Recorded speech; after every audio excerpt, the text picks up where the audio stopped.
Welcome to Crown TV. Immerse yourself with a captivating audio from our stories. We provide an alternative way to read books in audio.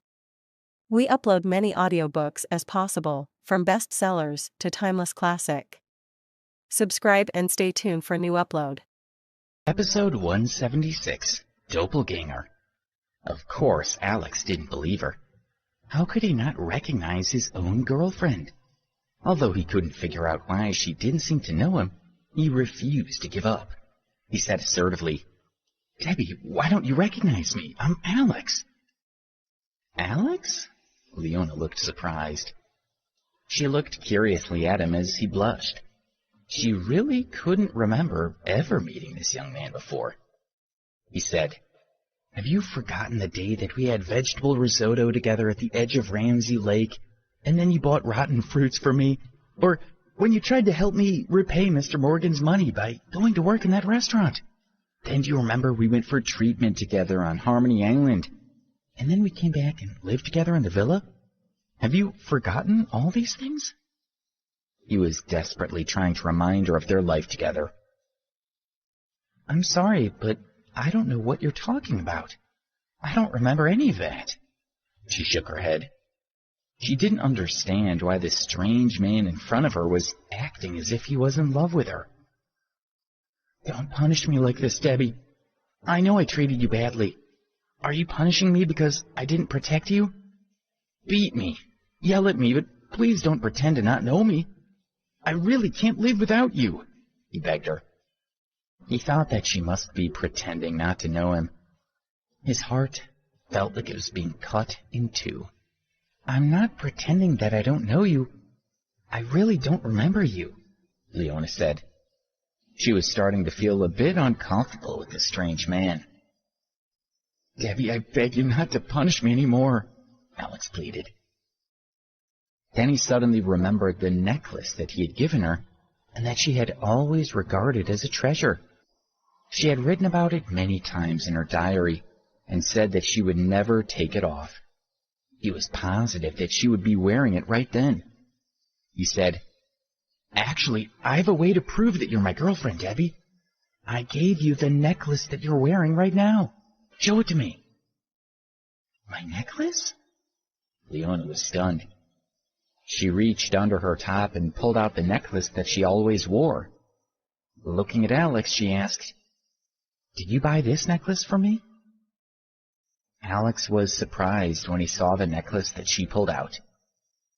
Although it was a diamond necklace, it was square, and the one that he had given her was a diamond shape. Her bodyguard stared in wonder at Alex and said, "Hey, what are you talking about? Our boss bought that necklace for her. Are you trying to claim that you bought it?" "No way. It's impossible," Alex started to say. He thought to himself, "Debbie would never take off the necklace I gave her. Maybe this girl in front of me really isn't her." His heart was breaking with the terrible thought that he hadn't found her after all. "Miss Marvel, let's go. This guy's crazy." The bodyguard pushed Alex aside and went over to Leona. "Debbie, don't leave," Alex begged. He wasn't ready to give up on the idea that this girl could be Debbie, but Lindsay stood in front of him, blocking him from getting close to her. "Alex, calm down," she said. "My sister really isn't your girlfriend. I understand that you must miss your girlfriend terribly." She was concerned for Alex. She continued, "I'm going to take my sister home now. Take care of yourself, and I'll come to check on you soon." Lindsay then took Leona's arm and led her out of the gate, along with two bodyguards. One of the bodyguards was laughing. "Hey, it's so funny that guy was pretending to be Miss Marvel's boyfriend." The other said, "I reckon that he's been watching too much reality TV and thinking it's all true. He thought that if he pretended to be stupid, the rich lady would like him." "Yeah, but his acting skills were so bad. He must have thought we were all idiots to fall for that," replied the first one. Everyone watching assumed that Alex fancied Leona and was trying to get her to fall for him with his performance. They all looked at it with contempt, mumbled criticism, and then left. After Leona and Lindsay had gone, Alex was heartbroken. He stood where he was and cried, "Debbie! Debbie, don't you love me anymore?" Nellie suddenly approached him and said to him with a sneer, "You idiot! I thought you were poor but kind-hearted. I didn't expect you to be such a shameless scumbag." "I'm not," he replied angrily. "I wouldn't blame you, though. You saw that Miss Marvel is beautiful and that she's from a wealthy family. I'm not surprised you put on that little performance to try to win her over. Anyone would want to be part of that family if they could," she replied. "Nonsense. I'm sure that she really is my girlfriend. Anyway, I'm from a wealthy family myself. I don't need to trick myself into someone else's family," he retorted angrily. She still didn't believe him. She said, "You're crazy. Miss Marvel told you clearly that she doesn't know you at all. Yet you're still arguing about it, and now you're trying to tell me that you come from a super rich family yourself. If you can give me $5,000 right now, I might believe you. Go on, prove yourself." Alex didn't respond. Nellie sneered and said, "Ha! If you really were rich, it wouldn't be a problem at all. If I'm right, and it's all make-believe, you better give up on your daydreams and come and sell pancakes with me." She pulled him into the food truck, and he started helping her to cook pancakes. But he couldn't stop thinking about Debbie. He was sure it was her, but he knew that he had to let it go for now. He knew that she had gone home with Lindsay. Lindsay was sitting with Leona in her room, and they were discussing what had just happened. She was confused and had a lot of questions for her sister. She took her hand and asked, "Leona, do you really know that guy, Alex?" Leona shook her head and looked at her anxiously.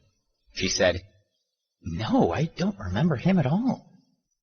She thought for a moment and then said, "Do you think I knew him before I lost my memory? Maybe I did and I've just forgotten about him now." Lindsay laughed a little awkwardly and said, "No way. You've been living with me and Dad since before you lost your memory. You've never had a boyfriend at all, so you can't be his girlfriend."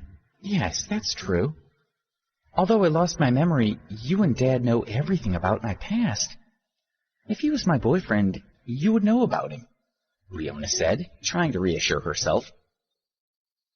"Leona, do you remember that I told you that when I rented an apartment in New York, I was attacked by the lettings manager who was saved by a guy who I called a hero? That hero who saved me was Alex." Lindsay became a bit emotional when she recalled that moment. Leona replied, "Really? Then he's a good man." She noticed that when Lindsay talked about Alex, she had a twinkle in her eyes, and her expression was full of happiness. She asked her in a low voice, "Lindsay, do you like him?" Lindsay blushed as she looked at her shyly and said, "What are you saying? Of course not. Don't talk nonsense." Leona smiled and said, "I think it's you that's talking nonsense, right?" Then she suddenly remembered something and her smile faded. She looked at Lindsay and said sympathetically, "It's a pity that you have to marry Mr. Drake. You really don't want to, do you?" "No," Lindsay replied and frowned. 2 tears slid down her cheeks. Lindsay said sympathetically, "If you don't want to marry him, you should tell him." "No, don't worry about me. I don't want to get married, but I'm sure it'll be okay. The Drakes are the wealthiest people in Washington, D.C. It will be so good for our family. I don't think I can refuse." Her sad smile was so beautiful that Leona was moved. She loved her sister dearly, but didn't agree with her on this. She took a pendant out from the drawer of the bedside table. It was a jade pendant in the shape of a phoenix, and was transparent, but changed from green to white in the sunlight. It was the piece of jewelry that Carla Stonehill had given Debbie that day in the hospital. Leona put the pendant against her chest and gently rubbed it. She said to Lindsay, "I really love this jade pendant and I'm very attached to it. Why doesn't Dad let me wear it?" Lindsay replied with a faint smile, "Didn't he say that it was made by an expert when you were born? You have to keep it by your bed and it'll protect you. If you wear it, the aura will be lessened." "Really? I'm not sure I believe that," Leona said suspiciously. "Don't think about it too much. You know that Dad and I would never do anything to harm you," Lindsay comforted her. Then she took out her cell phone and said, "Let's watch the show together." After his busy day, Alex returned to his rental room and lay in bed. His mind kept playing over what had happened that afternoon with Leona. He couldn't work out if she really was Debbie. He felt like he was going mad. Despite everything, he was still sure that Leona and Debbie were the same person. He thought, Debbie and I have known each other for so long, and we were so close. Of course I would recognize her anywhere. How could I be wrong? I just don't believe it. And I don't believe that two people could look so similar. He began to check information about the Marvel family in Washington on his cell phone. They were the owners of the world-famous Marvel Business Corporation, and it meant that they were one of the top 5 wealthiest families in the city. This meant that they were also one of the most powerful. These facts were irrelevant to Alex. He didn't care how wealthy the Marvels were. There was only one person that he had any interest in, and that was Debbie. He discovered that the Marvel family owned a mansion in the exclusive gated community of Arlington Heights. He decided that he would go there to wait for Debbie and try to talk to her again. He felt that as long as he demonstrated sincerity and determination, she would surely be moved and would forgive him. With this plan in mind, he started to calm down, and he told himself that he should feel happy. At least he now knew where Debbie was and that she was safe and well. He pulled the comforter over his head and quickly fell asleep. Over the following weeks, Alex went every day to work on the pancake food truck, but he also spent several hours each day waiting for Debbie at the gates of Arlington Heights. Although he had not seen her, he did inquire with the security guard of the community, who confirmed that Leona Marvel did live there. He decided that he would wait for her as long as he needed to. One particular day, Alex and Nellie were working on the pancake food truck in the front of the Kennedy Center.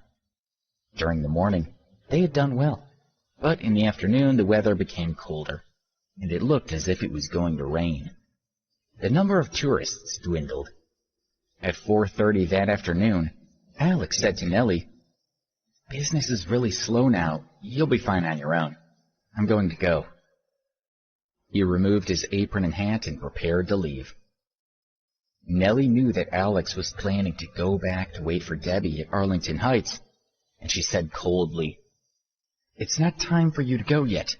If you leave now, I'll deduct $50 from your pay." But Alex didn't want to miss the chance of seeing Debbie again for the sake of $50. He said, "That's fine. I'm sorry, but I'm going." Then he left. Watching Alex walk away, Nellie murmured, "Alex, you loser. You're still chasing after Miss Marvel. Off you go, back to your daydream."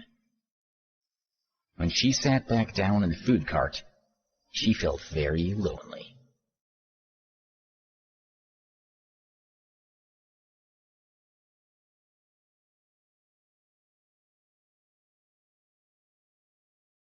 Episode 177, Dating Fiasco.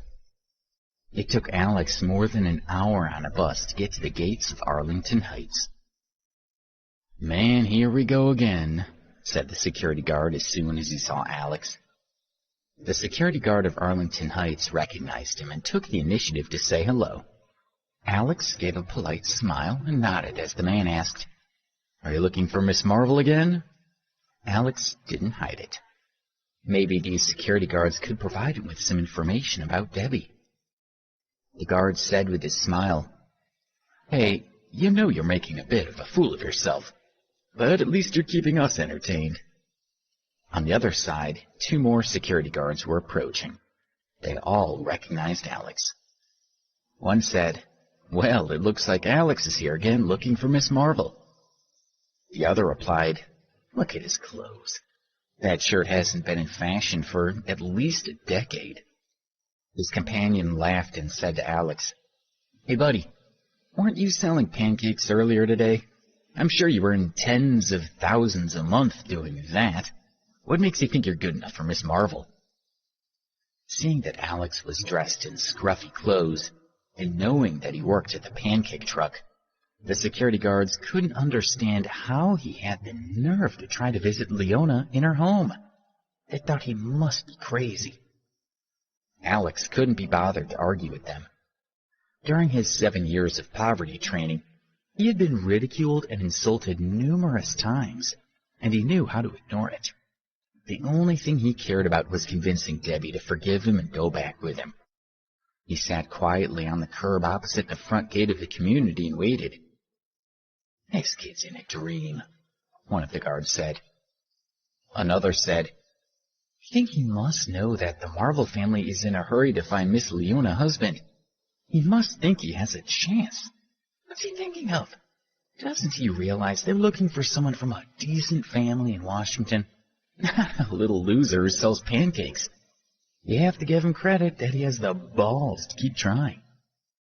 A young security guard looked puzzled and asked his companions, "By the way, why are the Marvels so anxious to find Miss Leona a husband? She's not very old, only about 20. A middle-aged guard answered, "Who knows? Anyway, I've heard that over the last month, she's been on a few dates with men from wealthy families. I think Mr. Marvel wants to strengthen his family by marrying his daughters off and forming alliances with other powerful families." When Alex heard the conversation between the 3 security guards, he was shocked. Thinking about the Marvel family's eagerness to find a husband for Leona, who he was convinced was Debbie, he was very worried and felt he had to do something urgently. At that moment, some claps of thunder sounded in the sky, and a few drops of rain started to fall. A black Volkswagen Touareg slowly pulled up to the gate of Arlington Heights, and a tall, athletic-looking young man stepped out. He was wearing a smart white shirt, trousers, and highly polished shoes, and his skin was pale and clean-looking. As he stepped out of the car, he took out his cell phone, and then pressed the call button, and said, "Hello, Miss Marvel. It's Daryl Brennan. Did your father tell you about me? Well, I'm at the main gate now. I'll drive in to pick you up." "No? Oh, okay, well, I'll wait for you outside the gate. By the way, it's raining outside. Please remember to bring an umbrella." After ending the call, he smiled. When he had heard that the Marvel family was anxious to find their daughter a husband, he was determined to give it a shot. Although his family also ranked in the top 100 wealthiest families in Washington, he knew that they were still inferior to the Marvels. It would be a great boost to his family and their business empire if he could marry Leona.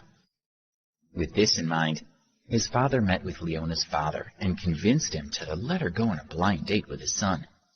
Naturally, Daryl was determined to make the most of this opportunity and to make a good impression on Leona.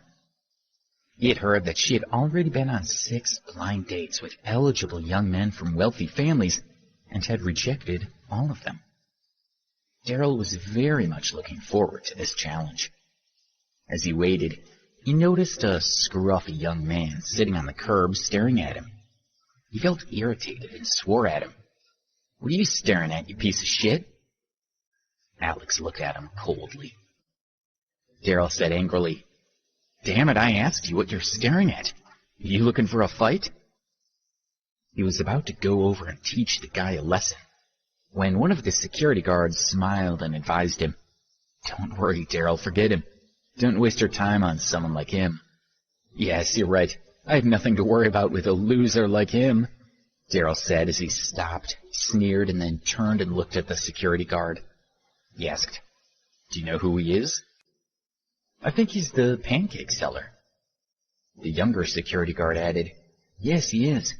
And Daryl, this pancake seller's been hanging around at the gate of our community for the past 4 or 5 days. He says he's waiting to see Miss Marvel. I think he thinks he might have a chance with her. Daryl couldn't help but laugh as he looked scornfully at Alex and said with a smile, "Are you really waiting for Miss Marvel? Man, you are cracking me up. Are you trying to make me laugh to death? Just look at your clothes. You look like you're homeless. How much do you make a month selling pancakes? Is it enough to even pay your rent? Yet you have the front to want to see Miss Marvel. Listen, the truth is that you're not even good enough to wipe her shoes." The security guards were smiling. They were amused, but also wanted to flatter Daryl by laughing at his jokes. One said, "Daryl's right. This guy is a total loser. He's not nearly good enough to meet Miss Marvel. She's so beautiful and takes such good care of herself. She and Daryl will be a perfect match." Daryl was very flattered to hear these words, and they put him in a better mood. One of the security guards suddenly whispered to him, "Daryl, here comes Miss Marvel." He immediately composed himself and looked in the direction that the security guard had indicated. Leona was walking toward him wearing shorts and a t-shirt and carrying an umbrella. She looked so beautiful that his eyes were popping out of his head. She looked like a movie star. "Hello, Miss Marvel. I'm Daryl," he introduced himself. "Hello, I'm Leona," she said with a smile. When Alex saw her, he couldn't contain his excitement. He rushed over to her and shouted, "Debbie!" "What are you doing?" Daryl demanded as he stepped in front of Leona and glared at Alex. Alex ignored him. He looked at Leona and said, "Debbie, I'm Alex. Try to remember. Have you forgotten when you were at Preston University and Madison Robbins and her friends were bullying you? That I helped you teach them a lesson? Or when your mother, Carla, came to visit you in New York and I met her with you?" He thought that if he reminded her of times that they had experienced together, she might feel affectionate toward him and finally acknowledge him. Daryl pushed Alex away, shouting, "What are you doing? Get out of here, you loser! Do you really think you can pursue Miss Marvel? Go back to your daydream." "Debbie, I'm Alex. Please forgive me," Alex begged bitterly. "Who are you calling Debbie? This is Miss Leona Marvel. You know what? I think you are crazy. Do you think Miss Marvel knows someone like you? Get out of here and don't bother us again. Next time we won't be so polite to you," Daryl said angrily. He stood in front of Leona to protect her and prepared to punch Alex. Leona stepped forward and said, "Daryl, leave it. I thought you were here to take me to dinner. Let's go." Although she thought that Alex was a crazy person, her sister Lindsay had told her that he had saved her from a rapist in New York. She also felt sorry for him and didn't want him to be bullied. "Okay, if that's what you want," Daryl said gently to Leona, and he helped her into the car. Alex tried to rush over to the car to pull her out. He cried, "Debbie, don't get in the car with him. Come back." Daryl sneered and pushed him aside. As he climbed into the driver's seat, he said, "Go away. Miss Marvel doesn't know you at all. Stop making a fool of yourself, okay? Now I'm going to take her out for dinner. We're going somewhere that you'll never be able to afford, which shows the difference between me and you. You can never treat her how she deserves. Now get lost." He started the car and slowly drove away. One of the security guards laughed and said to Alex, "You loser. So, you finally met Miss Marvel today, but she didn't seem to know you. Daryl came to pick her up in his brand new Volkswagen Touareg.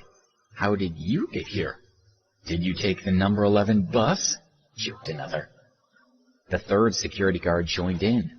He said, "Daryl's invited Miss Marvel to the best restaurant in town. It would cost a month of our wages to eat there. How do you think you could afford that? Even if you're lucky enough to meet Miss Marvel, where are you going to invite her to eat? Will you buy her pancakes?" Alex couldn't stand listening to what the three men were saying. He became increasingly agitated as he thought about Debbie dating other men. He felt so frustrated. He knew that he had finally found her. There was no way he could lose her to another man. "Debbie, you can't go on a date with him!" he roared after the car. He noticed that there were public bicycles available to rent nearby. He ran over and grabbed one and rode after the car. One of the guards muttered, "Damn it, he really is a loser. That idiot doesn't even have his own bike, does he?" Another said, "What a waste of space. When he got here, he said, 'I can drive the most expensive car, or even the cheapest car, but that won't make a difference to my Debbie.'" Oh, man. "I think we've just met the best comedian in Washington, D.C. We should feel lucky. I think we might see that little loser on the comedy shows on TV one day," said the other. Alex cycled through the rain to the best restaurant in the city. There were no public bike stands around, so he had to push his bike into the lobby. The Eden was one of the best restaurants in Washington. The people who went to eat there were all from upper-class families. Luxury cars, such as BMWs, Audis, and Porsches, were parked in front of the door. Alex, who was soaking wet, shamelessly pushed his rental bike into the entrance of the restaurant. Everyone turned to look at him. One man scoffed, "Damn it, can you believe that they're letting that guy in with his bike?" His friend said, "It's not even his bike. It's a public rental bike. It looks like the boy can't even afford his own bicycle. What's he doing somewhere like this?" "I don't think he came here to eat, but to look for work outside the building. I heard that there's a shortage of cleaners. That must be why he's here," said another. Alex ignored the taunts of the people around him. He put his bike to one side and walked into the dining area. He was immediately stopped by the maitre d', who said, "What are you doing here?"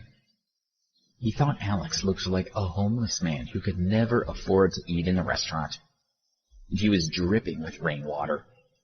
Of course, he could never let such a person in.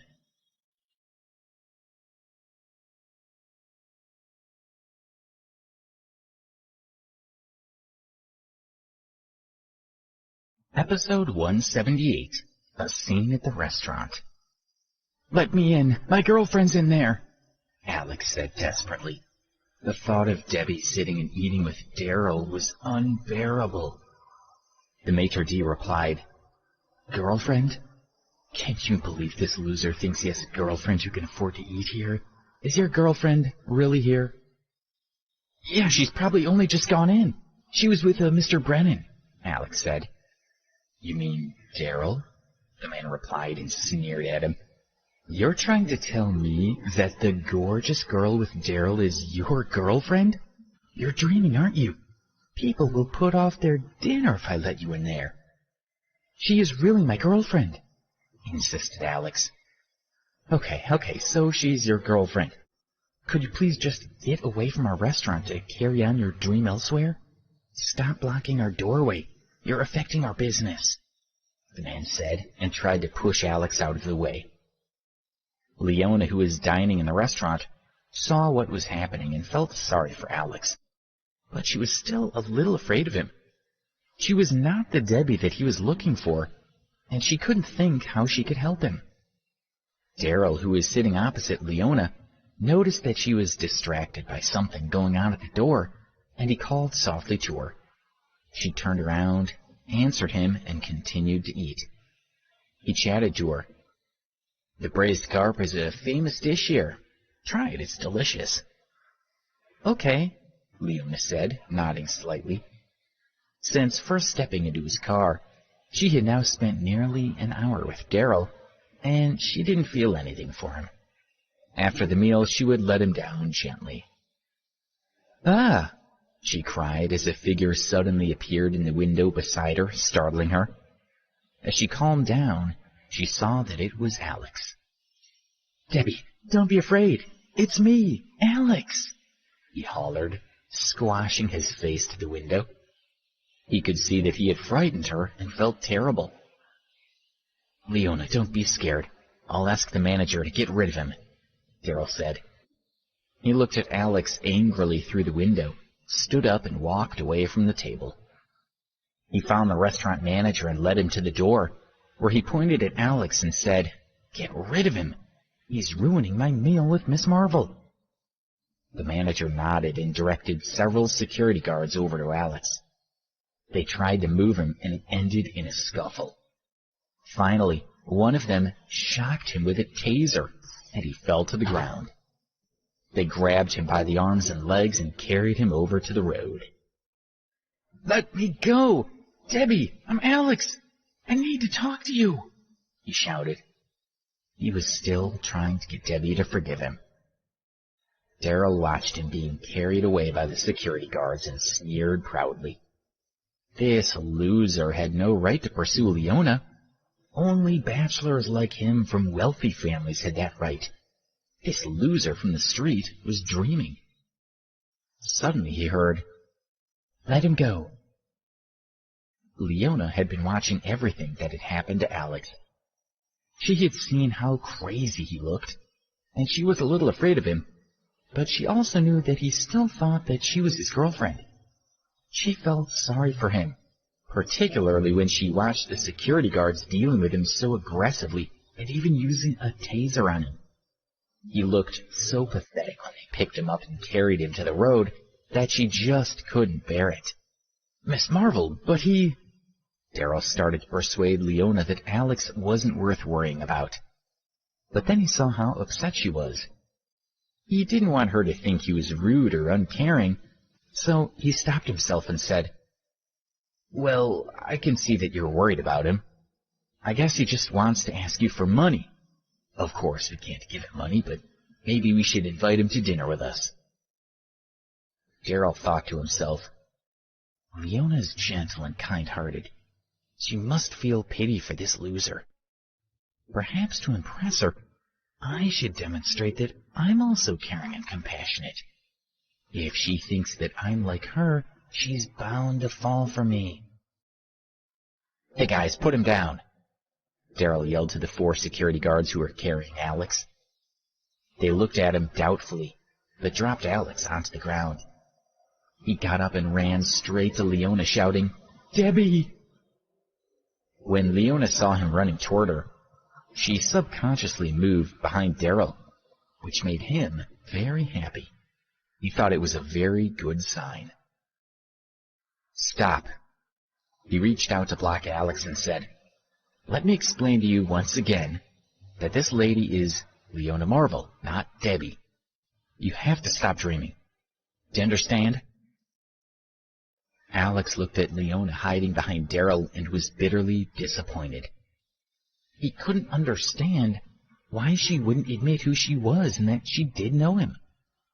For now, all he could do was accept what Daryl was saying before he was thrown onto the street again.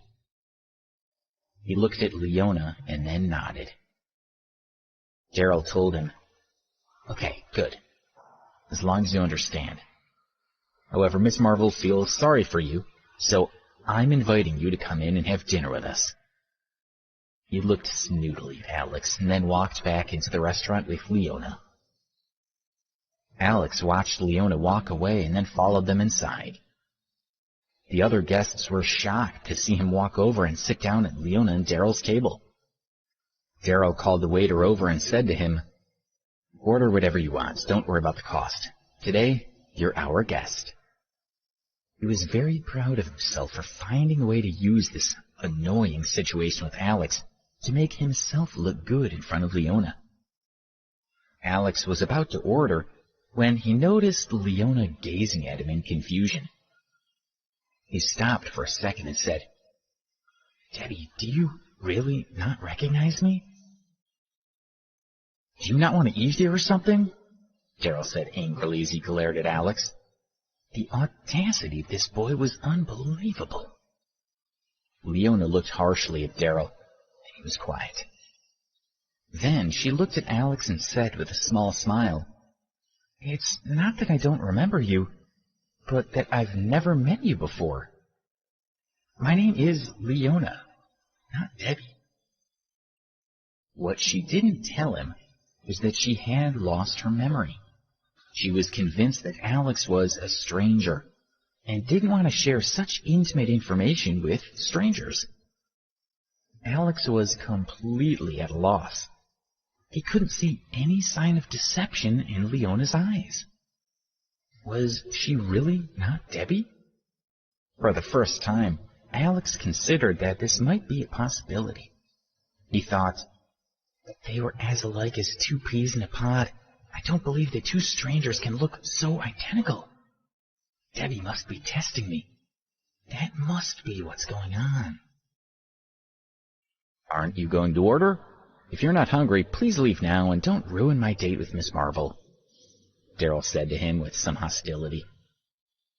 She won't date you. She's just having dinner with you because she had to, Alex said. How dare you talk to me like that? Daryl was furious. He was from a wealthy family while Alex was a loser from the streets. I'm telling you the truth because you don't deserve her at all. She's way too good for you, Alex said. I dare you to say one more word, Daryl roared. Alex was provoking him, but Leona was scared by his temper. He immediately apologized to her. Miss Marvel, I'm sorry I scared you. Are you okay? Alex also asked her with concern. What do you care? Daryl looked at Alex and sneered. Then he said to Leona, Oh, I see. Miss Marvel, I heard from the security guard of your community that this man has been waiting at the gate to see you. He wants to be your boyfriend. It's ridiculous. By that time, many of the guests were looking at Daryl's table to see what the uproar was about. The manager and waiter were looking over nervously, too. Yes, I'm in love with her. What's wrong with that? Alex said confidently. There was a burst of laughter around him. Someone from a nearby table said, What, this loser wants to date Miss Marvel? Is he crazy? Another said, He's a homeless loser. The Marvel family is one of the top 5 families in Washington, D.C. He's got no chance with her. His friend told him, I heard that her father wants to find her a husband really quickly. All the young men in the city want to date her, but most don't dare even ask because they know they're not good enough. She's already dated 5 or 6 rich young men and hasn't accepted any of them. What makes this loser think he has a chance? Daryl looked at Alex with a sneer and said, You're clearly delusional. Then he turned to the manager and said, Take him out. Miss Marvel and I thought he was a poor man and wanted to treat him to a decent meal, but he's actually a complete lunatic. The manager took out his walkie-talkie to call the security guards in to remove Alex from the restaurant. He stopped when Alex suddenly said to Daryl in a loud voice, I came here to talk with Miss Marvel, not with you. She hasn't spoken yet. Why don't we give her a chance to say what she wants? Then he looked at Leona and said, Miss Marvel, would it be okay if I ask you out? Oh, I've heard it all now. You must be joking, Daryl said with a cough. He looked at Leona and added, Miss Marvel, please get rid of this loser. Everyone's eyes were focused on her. They were laughing and sneering at Alex. How could someone so lowly ask for a date with someone from the Marvel family? They already knew what her answer would be. Okay, she said softly. She had seen the perseverance in Alex's eyes. And even more, she just couldn't bear to let this poor man be laughed at by everyone anymore. Also, he had saved Lindsay in New York. In the end, she simply followed what her heart was telling her. The other diners were stunned and looked at Leona with shock. Their smiles froze on their faces. What? Miss Marvel, you... Daryl stuttered as he looked at her in amazement. She looked around at everyone staring at her and said, I'm allowed to choose my own boyfriend. He's a man, so of course he can ask me out. Whether I accept or not is another matter entirely. Daryl relaxed as he felt he understood what she was saying. She just felt sorry for him because everyone was laughing at him. He felt relieved as he looked at Alex and said, "Well, since Miss Marvel said you can ask her out, I have nothing more to say. As she said, any man can ask her. Don't feel that you're anything special. We all know that she'll turn him down," he said to the other diners, who all nodded in approval. Looking back at Alex, he continued with a sneer. "What you don't understand is that you need resources if you want to date someone like Miss Marvel. She's accustomed to a certain standard of living, and you need to be able to treat her to fine meals and gifts. A loser like you will never make her happy. I have much more money than you, and I will take very good care of her," Alex replied calmly. "More money than me? If you can take out $500 right now, I will admit that I'm wrong. Go on, prove me wrong," Daryl challenged him. "No problem," Alex replied, and then froze as he remembered that his bank card had been frozen again by his family.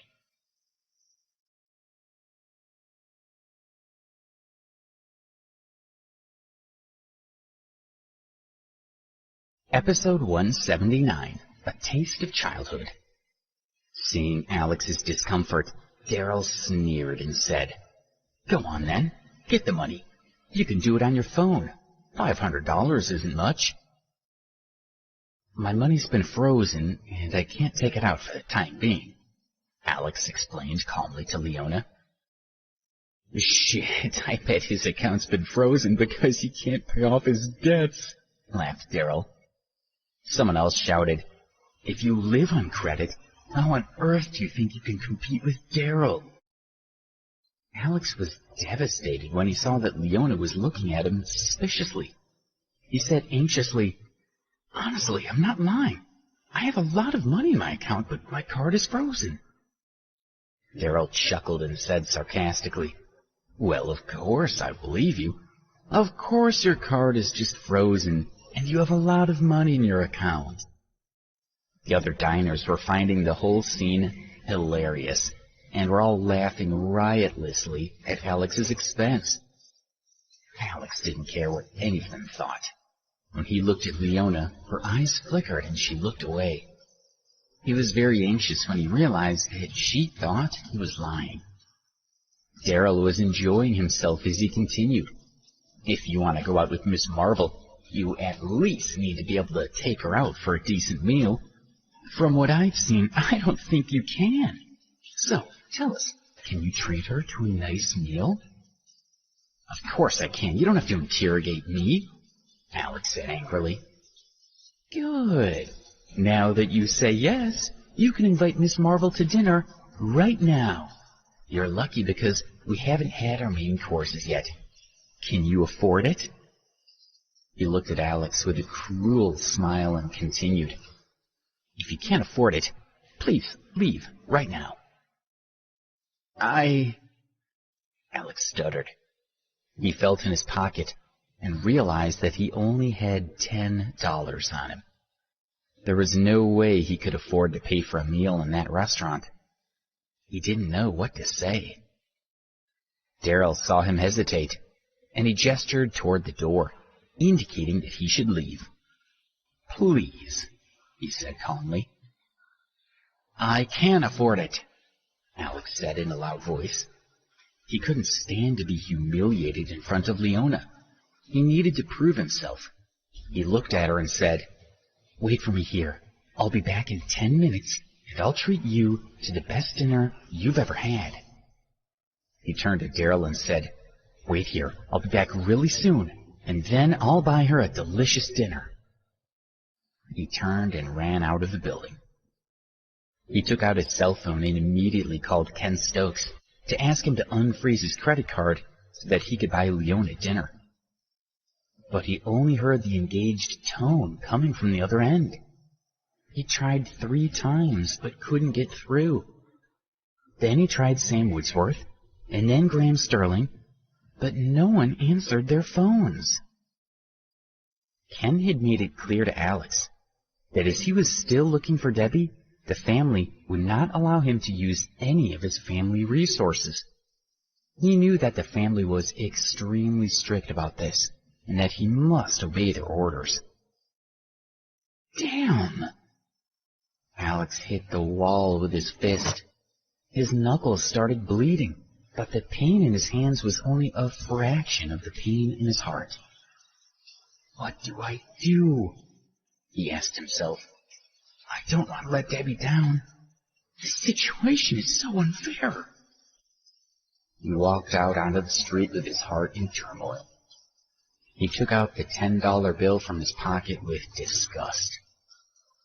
He was the oldest son from the richest family in New York, and he had only $10 to his name. He suddenly heard a faint voice with a foreign accent calling, "Sweet corn cobs, lovely sweet cobs of corn."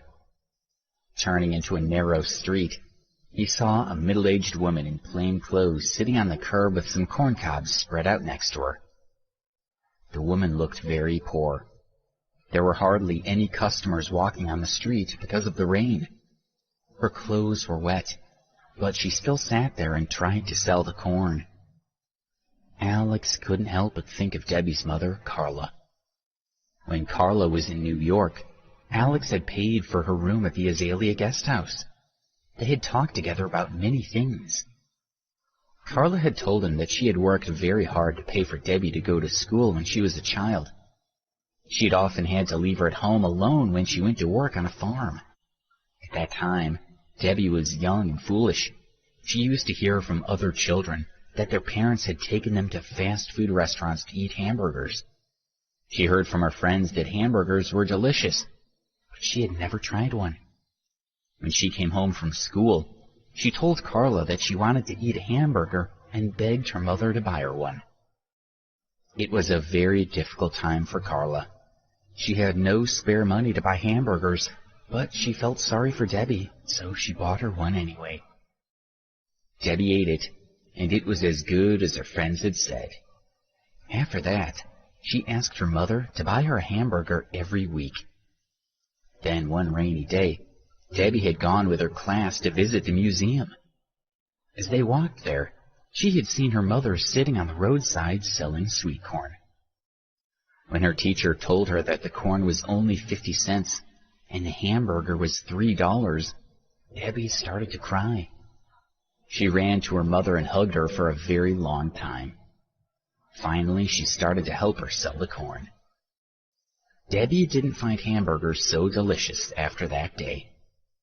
Whenever she thought of them, the thought of her mother's misery and toil only came to her mind. From that day, she thought corn was the most delicious food, although she often couldn't stop herself from crying when she ate it. Thinking of this story, Alex approached the woman. When she heard the sound of footsteps, she turned to look at him and said, "Tender corn, fresh from the fields, sweet and delicious." He looked at her wet hair and sodden clothes and was moved. He knew that Carla used to be the same. Finally, he used his $10 to buy corn from the woman. The woman looked so happy with the money that he couldn't help smiling. He knew he had done the right thing. He took the corn and returned to the restaurant. "That boy is back," commented one of the diners. Another said, "He must have borrowed money from someone. Even if he did manage to borrow some money from a friend, he won't be able to afford to eat much here. The cheapest dish is over $100. Then someone observed, "He's bought corn cobs. What's he doing now?" Alex went and sat next to Leona and said, "You've been waiting for a long time. I'm sorry." Daryl pointed to the corn in Alex's hand and said, "We've waited all this time, and all you've done is buy some cheap corn? Do you really expect Miss Marvel to be happy eating that?" "Don't worry. I know exactly how Miss Marvel likes to eat it. Sir, can I use your cooker?" Alex asked the restaurant manager. Since he's gone to the trouble of picking corn, we might as well let him continue with this charade, Darryl advised. Then he looked at Leona and said, Miss Marvel certainly hasn't had enough to eat.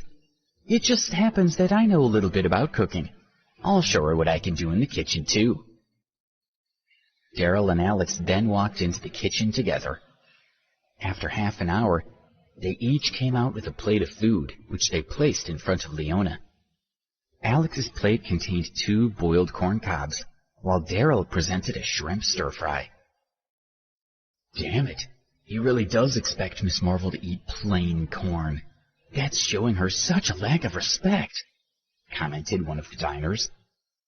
His wife said, Darryl's so handsome, and it looks like he can really cook, too. The stir-fried shrimp looks delicious. That boy should feel ashamed cooking corn for Miss Marvel, another woman said. Darryl smiled at Leona and said, Miss Marvel, I want to apologize to you first. I never imagined that this boy would keep pestering you and now buy you a few cobs for dinner. If you don't want to eat them, of course, that's fine. I think my fried shrimp is pretty good. I hope that you'll try it. He had already inquired and found out that one of her favorite dishes was fried shrimp. Leona deliberately didn't look at Alex. She felt that he was teasing her. Instead, she picked up a spoon, scooped out a shrimp, and put it into her mouth. She chewed it slowly and swallowed it. With a smile, she said to Darryl, Your cooking is excellent. The food is delicious. Darryl was overjoyed with the praise. He said, Miss Marvel, thank you for your kind praise. To hear that you like my food has made me the happiest man in the world. An onlooker commented, Oh, what a lovely thing to say. Darryl is so considerate. What woman wouldn't want a man like him? Her friend agreed. It looks like Darryl has managed to outdo the other men that Miss Marvel has turned down. He has surely won her over now. The first woman replied, Yes, if Darryl and Leona get married, it will be a match made in heaven. Even if you're still hungry, don't feel that you have to eat those 2 corn cobs, the restaurant manager said to Leona. With a polite smile, Leona picked up a cob of corn.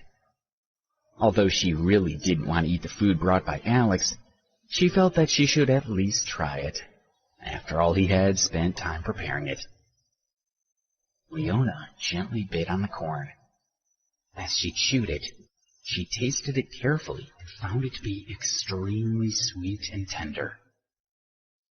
Darryl advised her, Miss Marvel, don't eat it if it's not delicious.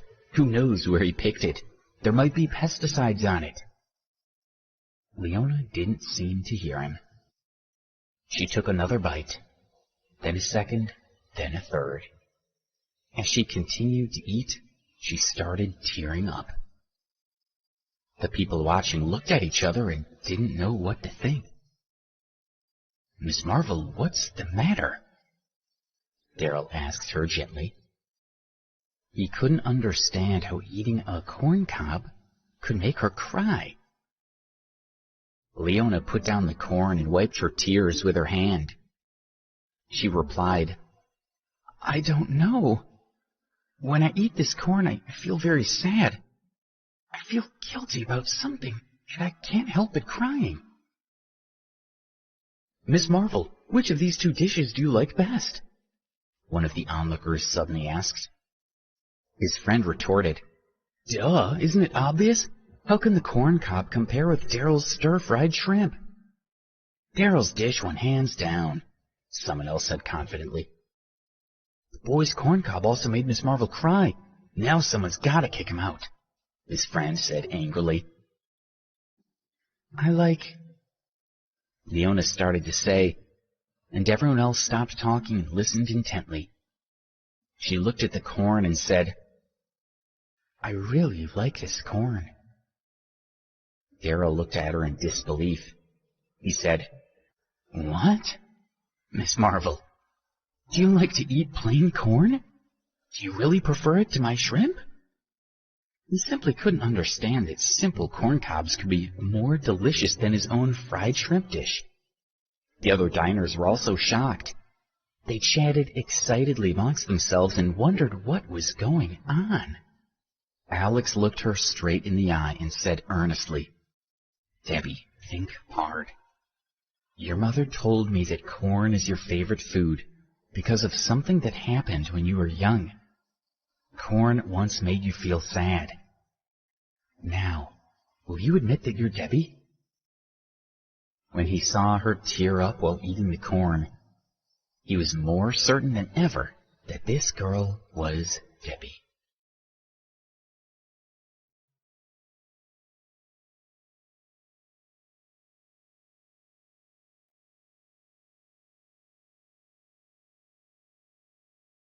Episode 180, Old Pals. Leona stared at Alex, then slowly stood up and walked over to him. The people watching became a little flustered, especially Daryl, who clenched his fists. Someone asked, "What's she doing? Surely she's not going to choose him." His friend agreed.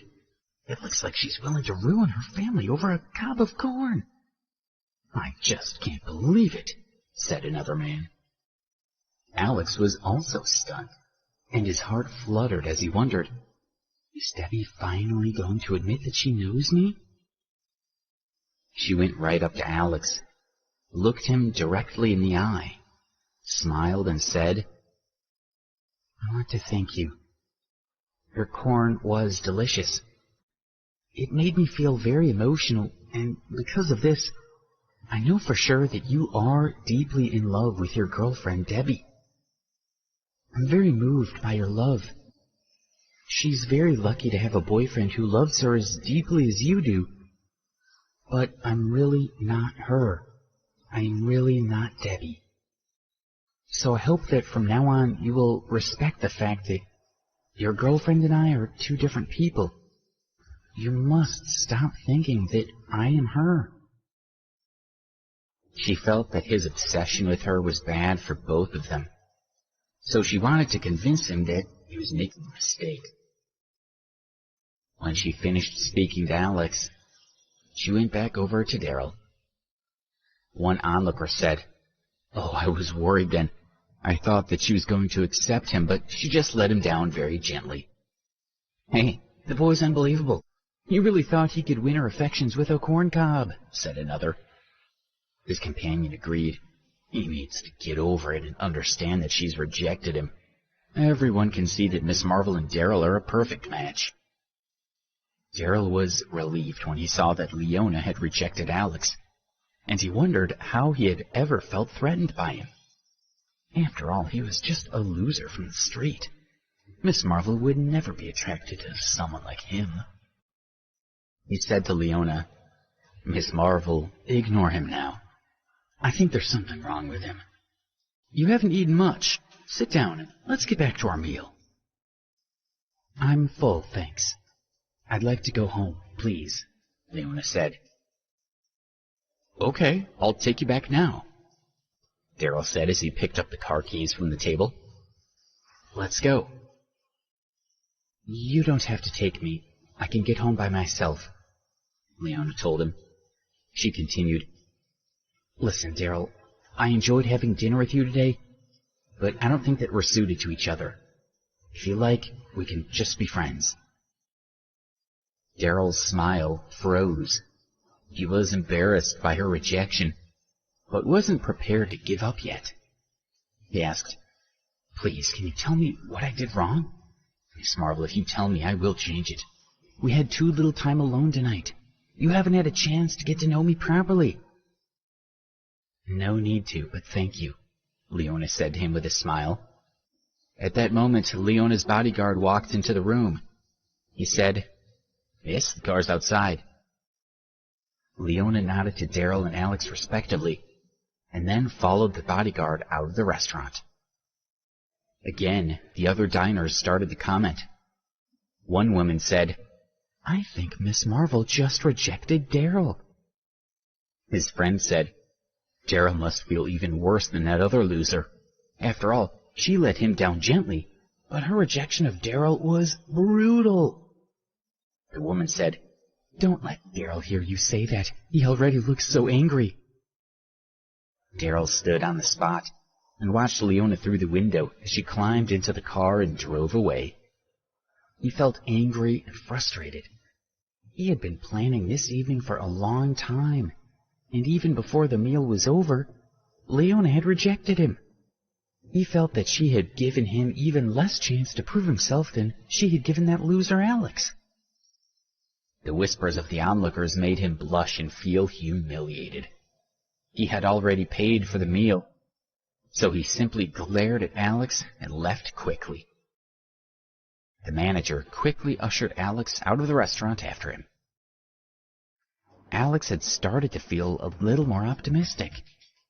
Although Leona had still refused to admit that she was Debbie and acknowledged that she knew him, at least she had rejected Daryl. He remained convinced that, with persistence, he would find a way to convince her. It was already 8:30 in the evening as Alex slowly pushed his rental bike up the road.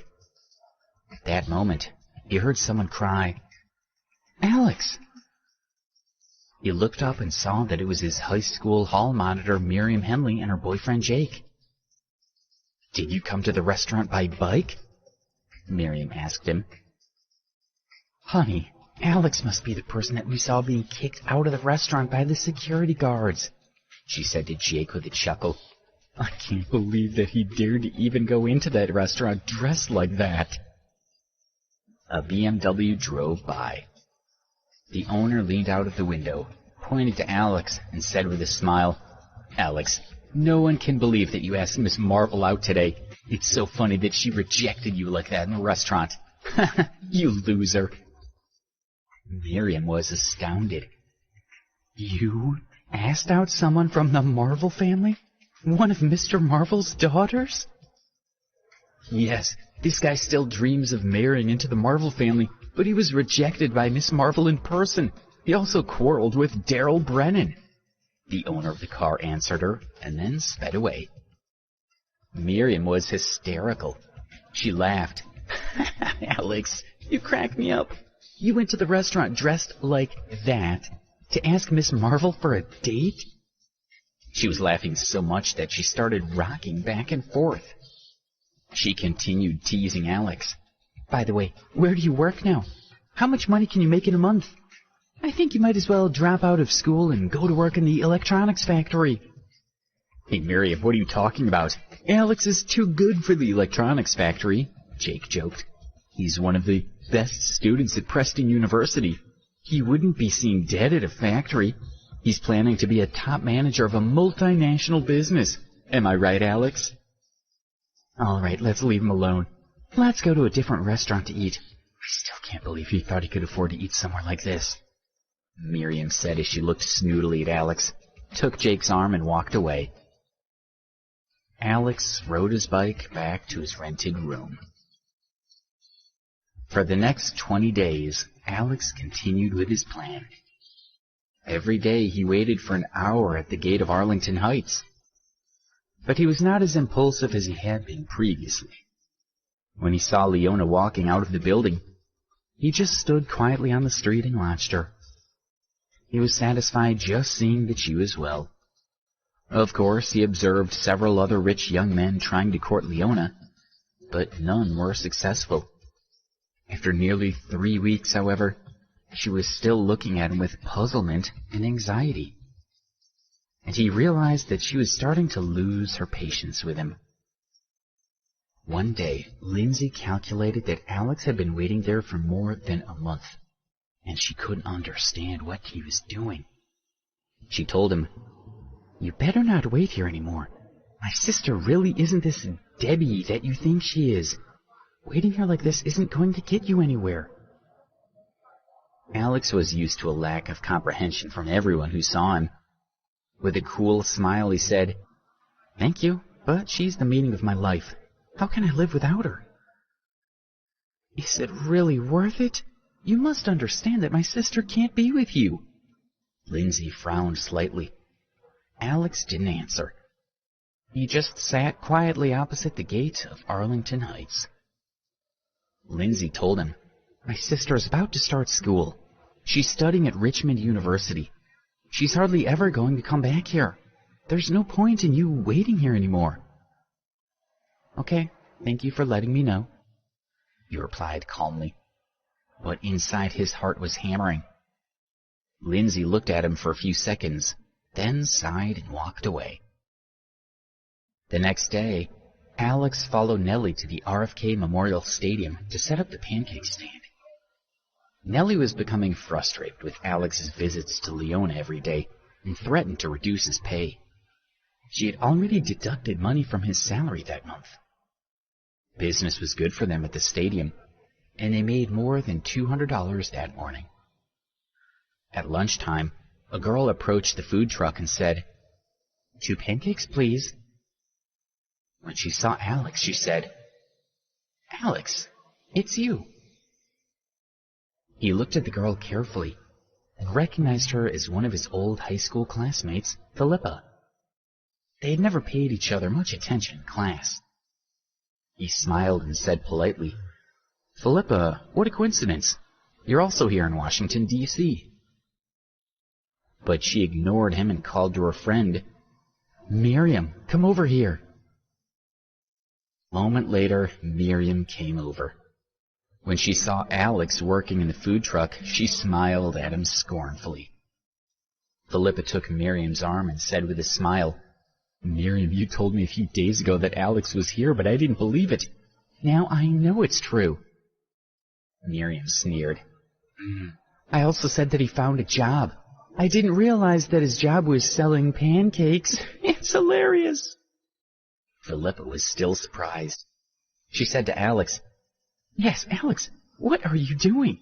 You're a student of Preston University. If you needed to find a part-time job, you should have found something decent. You shouldn't be doing something so menial." Miriam and Philippa were studying at a university in Washington, and the new term was about to start. They had returned to the city early. Although the university that they attended wasn't a particularly good one, Miriam had found a rich boyfriend. For that reason, Philippa wanted to stay on her good side. She knew that in the future, when she was looking for a good job, Miriam's boyfriend could help her. "Philippa, don't bother. I could tell when we were in high school that he had no ambition to improve himself. It looks like he's no different now," Miriam sneered.